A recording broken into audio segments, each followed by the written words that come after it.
Hello and thanks for joining us from our studios in Israel. I'm Aaron Porras here with ILTV's Morning Briefing.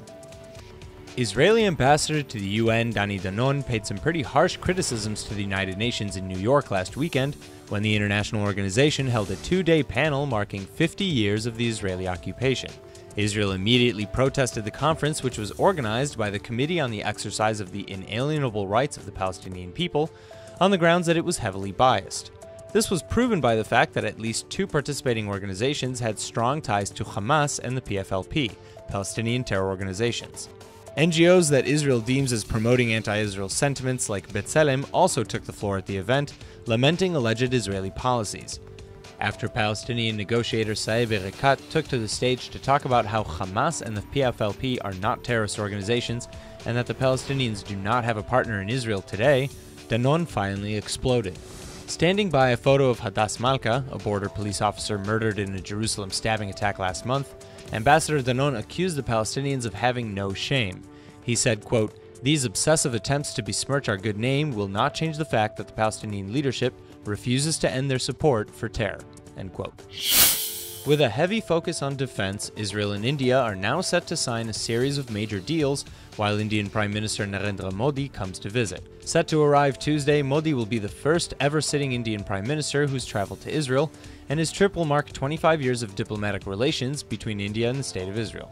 Israel has already become one of India's largest weapons suppliers, and the two countries also regularly coordinate information, research and development in fields like counterterrorism, cybersecurity, and border control.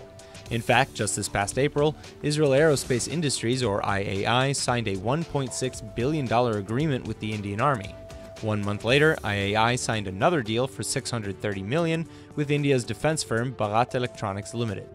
Aside from the many new defense contracts that are sure to be signed, Israel and India are also expected to come to a number of deals in innovation, development, science, technology, and space as well.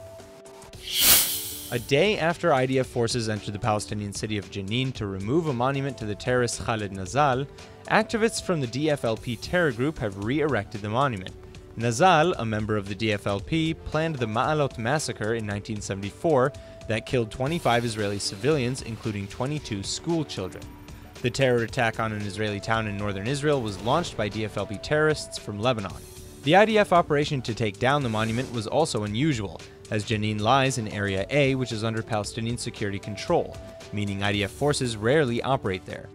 Up to 6 Palestinians and 1 Israeli soldier were injured during clashes between soldiers and DFLP supporters on Friday.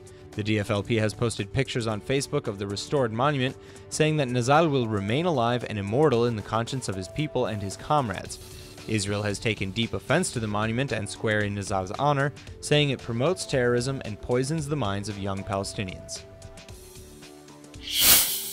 An IDF officer who was found stabbed in his own house is now suspected of setting up the whole scenario, all in an attempt to make his own death look like an act of terror. The 52-year-old lieutenant colonel was found lying in a pool of his own blood at his home in May, after concerned friends called his landlord when he failed to show up for work. While the officer was being rushed to the hospital, police found, quote, "Death to Jews" scrawled inside his house, and then suspected that the attack had been nationalistic. The stabbing launched a blockade in the area and a helicopter search, even though the injured officer repeatedly claimed that he couldn't recognize his attacker. At this point, there is now suspicion that the wounded officer actually attempted to stage his own death, and that the supposed attack was neither nationally nor criminally motivated. He's currently being held under questioning. After her arrival in Israel on Sunday, pop star Britney Spears headed straight to Jerusalem to visit the Western Wall. Spears reportedly decided to skip her planned dinner with Prime Minister Benjamin Netanyahu and child cancer patients after she was mobbed by fans at the holy site. According to the Israeli Ynet news site, Spears was surrounded by multiple security staff who tried to keep the fans and paparazzi distanced during her visit to the Western Wall and tunnels. Yet the Times of Israel was told by a senior official in the Prime Minister's office that the dinner was never officially confirmed. Regardless of her attendance, the dinner continued on without her at the PM's home in Jerusalem.